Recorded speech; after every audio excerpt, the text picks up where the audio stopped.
Tapos lang namin yung briefing tungkol sa flooding situation sa Region 3 at talagang ramdam na napakabigat ang ulan at napakarami ang bumagsak na tubig. Kaya't na-overwhelm lahat ng mga ating mga flood control na flood management program. Ang problema, kitang-kita, siyempre alam naman natin na marami sa halimbawa sa Bulacan na mga flood control na hindi naman nagawa kaya nagkakaganto. Ngunit kailangan din natin maunawaan na hindi lang dahil sa problema ng flood control project, kung hindi pati na sa lakas talaga ng ulan na hindi pa natin nakita sa kasaysayan ng Pilipinas. Ito ay ang naging resulta ng climate change. Kailangan maunawaan din ng tao na yung climate change ay talagang nandito na at nandyan tayo naapektuhan. Hindi bale at tayo yung gumawa nakapag-desisyon tayo tungkol sa mga immediate measures na kailangan gawin in the immediate term, in the medium term, and in the long term. In the immediate term, syempre, ayusin natin yung mga nasira at babalikan natin lahat ng mga nasira. Yun ang pinaka-immediate na kailangan gawin, madalian para matapos ulit. Ang problema din dyan ay hindi pa tayo nakakasiguro kung titigil na yung ulan. Dahil kailangan natin, halimbawa may mga lugar may tubig pa, hindi pa natin ma-assess kung ano yung damage dahil may tubig pa, may binabaha pa, kailangan natin antayin yan.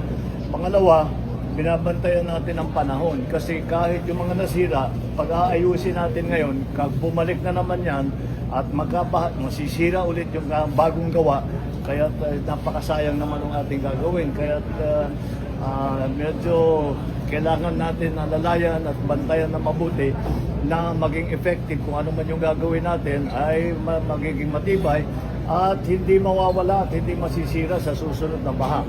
Kaya lahat ito ay aming napag-usapan at napagplanuhan at immediately there is a project for Sabo River Dams na 5 kaagad sa Nueva Ecija dahil ito yung kumukuha nun sa tubig sa taas. Sierra Madre na yung pinagkukuhanan ng tubig at yan ay makakatulong para bawasan ang bilis ng pagbaba ng tubig, mabawasan ang siltation at makakapag-ikot pa tayo ng tubig para gamitin for household use, industrial, for irrigation sa agrikultura. Marami pa tayong mga iba't ibang mga gagawin. Isang long-term plan ay gumawa ng dike na kalsada mula sa malayo yung aming tinitingnan hanggang Pilar sa Bataan. This is the long-term plan sa kasalukuyan na pinag-aaralan ngayon natin. That's about 100 kilometers, kaya medyo matatagalan, pero pinag-aaralan na natin para at least, at the very least, meron tayong plano at meron na tayong masisimulan doon sa napakahaba na gagawin na dike na kalsada para maharang ang tubig na nanggagaling sa dagat, sa Manila Bay. So that is the situation that we have now. I am satisfied that yung immediate needs ng tao, yung kanilang pagkain, yung kanilang shelter, yung kanilang yung healthcare na dala ng pamahalaan ng national government ay nandyan lahat. Hindi naman tayo nauubusan ng gamit, hindi naman tayo nauubusan ng tulong. Patuloy yan hanggat nangangailangan yung tao ay binibigyan natin sila lahat ng mga kanilang pangangailangan. So that is the situation for now. It is still a developing situation. Hindi pa tapos ito.